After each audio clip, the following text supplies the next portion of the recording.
Selon un rapport français du Conseil économique et social français, donc, à la Commission européenne, en 98, 98, 37% des documents étaient rédigés en français et en 2015, 3,6%. Question, est-ce que le français est devenu une langue de has-been? Ce qui n'est pas du français, has-been, puisque les Français prennent du plaisir à s'exprimer en anglais à l'intérieur des institutions européennes au lieu de parler leur langue, qui est une langue noble, belle, charmante, engageante, attirante.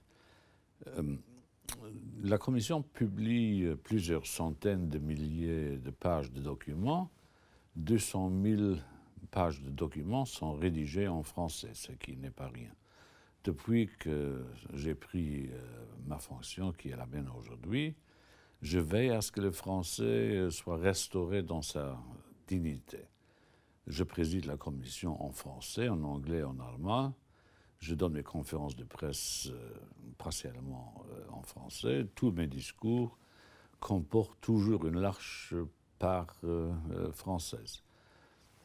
À la tête de la commission, si je peux m'exprimer de la sorte, le français n'a jamais eu le statut qu'il a aujourd'hui. Alors, finalement, à qui la faute? Il y a une responsabilité des Français eux-mêmes, sans personnaliser. Le commissaire européen français, Pierre Moscovici, lorsqu'il écrit à Bruno Le Maire, à Bercy, lui envoie une lettre en anglais. De nombreux fonctionnaires français, parce que c'est plus chic, j'allais dire smart, mais je vais dire chic, de parler anglais, de nombreux fonctionnaires, y compris quand il y a une délégation francophone, luxembourgeois ou belge, qui sont des francophones, tiennent à s'exprimer en anglais. Est-ce qu'il n'y a pas une responsabilité là de ces fonctionnaires, ministres, hommes politiques qui ont abdiqué un peu? Oui, je suis d'accord avec vous, mais la critique que vous formulez ne me concerne pas. Je m'exprime à chaque fois que cela me paraît utile, possible, nécessaire en français. Lorsque je reçois des premiers ministres du monde de la francophonie, c'était déjà le cas lorsque j'ai été Premier ministre moi-même, je constate que la moitié d'entre eux parlent anglais. Alors moi, je leur adresse la parole en français. La francophonie, soit est une blague, soit c'est du sérieux. Pour moi, c'est du sérieux. Et je voudrais que les autorités françaises, à partir du plus haut niveau jusque je ne sais pas où, vénèrent leur langue. C'est une belle langue. Et nous avons tort de nous anglophoniser. Moi, je ne vois pas en quoi la langue de Shakespeare serait supérieure à la langue de Voltaire. Moi, je suis voltairien. Alors pourtant, il y a peut-être des efforts à faire. Vous avez évoqué la masse de documents donc, publiés par la Commission européenne.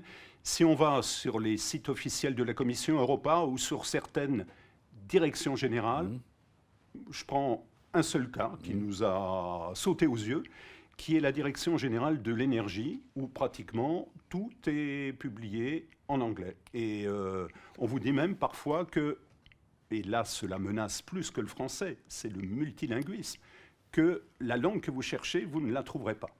Oui, mais enfin, moi je suis un fervent partisan du multilinguisme. C'est une caractéristique propre aux Européens. Mais je ne voudrais pas que par envie de multilinguisme, que le français disparaisse. J'ai donné instruction à toutes les directions générales de veiller à ce que les documents soient également publiés en français. Mais moi aussi, je reçois des lettres de ministres français en anglais. Parfois, j'ai envie de les faire traduire, mais enfin, je comprends l'anglais. Mais c'est une aberration. Le français n'est pas une langue en voie de disparition. Il y a presque 300 millions d'hommes et de femmes sur les 5 continents qui peuvent s'exprimer en français, qui peuvent comprendre le français. Alors, je veille à ce qu'au sein de la Commission, le français ne devienne pas une troisième langue. Alors vous connaissez, Jean-Claude Juncker, le rapport passionnel qu'ont les Français à leur langue, c'est très récent. À raison. C'est effectivement un point très sensible. En ce moment, ils ont un espoir secret qui est qu'avec le Brexit, finalement, le français puisse retrouver une certaine prééminence. Est-ce que cet espoir est fondé? Non, je crois qu'il n'est pas fondé. L'anglais s'est établi comme une langue de travail quotidienne au sein des institutions européennes, mais le Brexit n'y changera rien, parce que ceux qui viennent non pas de la partie occidentale de la vieille Europe ont pris pour habitude de s'exprimer en anglais. Moi, je peux comparer l'état actuel de l'emploi des langues à ce qu'il fut il y a 30 années. J'ai commencé comme jeune secrétaire d'État en 82 à Bruxelles.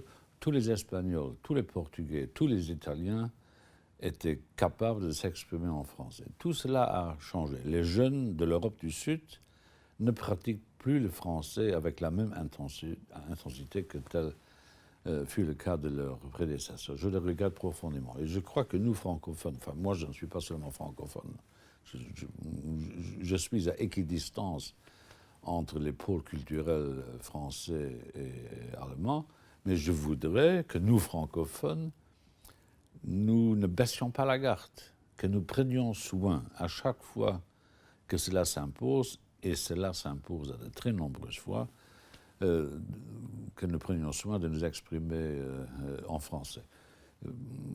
J'ai fait, il y a une année ou deux, je ne sais plus, un discours à Florence pour la Journée de l'Europe, et j'ai créé la surprise parce que je me suis exprimé en français alors que ceux qui assistèrent à cette réunion avaient pris l'habitude d'écouter quelqu'un s'exprimer dans un anglais approximatif. Non, je tiens beaucoup à ce que la langue française garde ses gras. Alors vous nous dites que le français a un peu reculé. On voit bien que la bascule s'est faite au moment du grand élargissement, notamment en 2004 au Pays de l'Est. Vous dites que c'est aussi un problème de génération pour les jeunes fonctionnaires embauchés à la Commission européenne. Le français, c'est un peu ringard? Non, le français n'est pas ringard. Moi qui suis amoureux de la langue française, de la pensée française, de la poésie française, de la littérature française, jamais je ne dirais que le français est devenu une langue ringarde, parce que la langue française est beaucoup trop belle pour être ringarde. Mais il est vrai que dans les systèmes éducatifs de la plupart de nos pays, l'anglais a pris une importance que la langue française n'arrive pas à maintenir. Et donc, il faudra que nous qui sommes francophones, que nous rassemblions dans une intersection vertueuse tous nos efforts continentaux pour laisser à la langue française ou pour redonner à la langue française l'importance qui lui revient. Moi, je parle de ce sujet d'une façon très sérieuse. Moi, je suis malade du fait de voir le français perdre en importance. Pourquoi? Est-ce que les Français, les premiers francophones au monde, ne devraient pas s'interroger sur la densité et l'intensité de leurs efforts pour faire rayonner la langue française à travers la planète? Mais en Europe, le français est une langue établie et je ne voudrais pas qu'elle perde en importance. Et encore une fois, le Brexit ne changera rien. Ici, en tout cas, à la Commission européenne, les fonctionnaires continueront à faire du FT, la Bible de... Oui, il y a deux Bibles au monde. Le Monde et le Financial Times. Je préfère le Monde. Je lis très peu, il faudrait peut-être pas le dire. Je lis très peu le Financial Times. Parce que j'ai d'ailleurs l'impression de savoir le lendemain, la veille au soir, ce qui sera traduit en langue anglaise des intentions du gouvernement britannique, alors que le Monde, d'une excellente écriture, comme d'ailleurs la presse écrite française, est d'un niveau qui dépasse en qualité le niveau des journaux produits dans d'autres langues. Je lis les journaux allemands, autrichiens, belges, francophones et néerlandophones. La presse française a su maintenir un niveau qualitatif qui se distingue par son excellence. On ne peut pas toujours dire ça de la télé, d'ailleurs. Un dernier mot pour vous qui êtes un amoureux de la langue française, Monsieur le Président. Qu'est-ce qui, pour vous, dans cette langue, et vous en pratiquez plusieurs, qu'est-ce qui, pour vous, fait, non pas son exception, mais j'ai envie de dire son intérêt ou son charme? Écoutez, Blaise Pascal disait qu'il aimait les choses qui vont ensemble. Et dans la langue française, vont ensemble la mélodie du verbe, la composition de la phrase et le contenu. Il y a des choses qu'on peut seulement dire en français.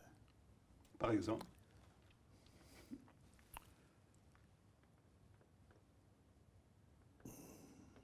Est venu le temps de ne pas se tromper par commodité ou par faiblesse ou par fainéantise de l'emploi des langues.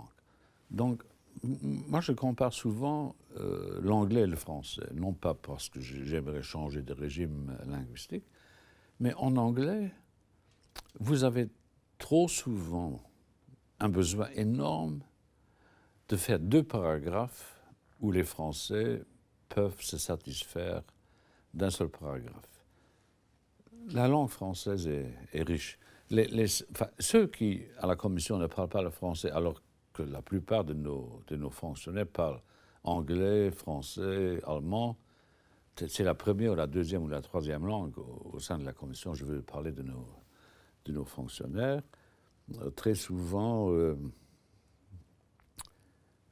les Français font cette erreur terrible que j'ai souvent constatée, qu'ils corrigent le français que des non-français parlent. J'avais des réunions, avec des Anglais, des Néerlandais, des Belges, des Luxembourgeois, des Français, et comme les Français étaient là et comme ils ne comprenaient pas l'anglais, les Français sont forts en langue française, mais pas très forts lorsqu'il s'agit des autres langues. Tout le monde s'est efforcé de parler français. À la première phrase qu'elle disait un Néerlandais en français, le Français qui ne parlait aucune autre langue que le français s'est mis à le corriger. Arrogance et plus de modestie.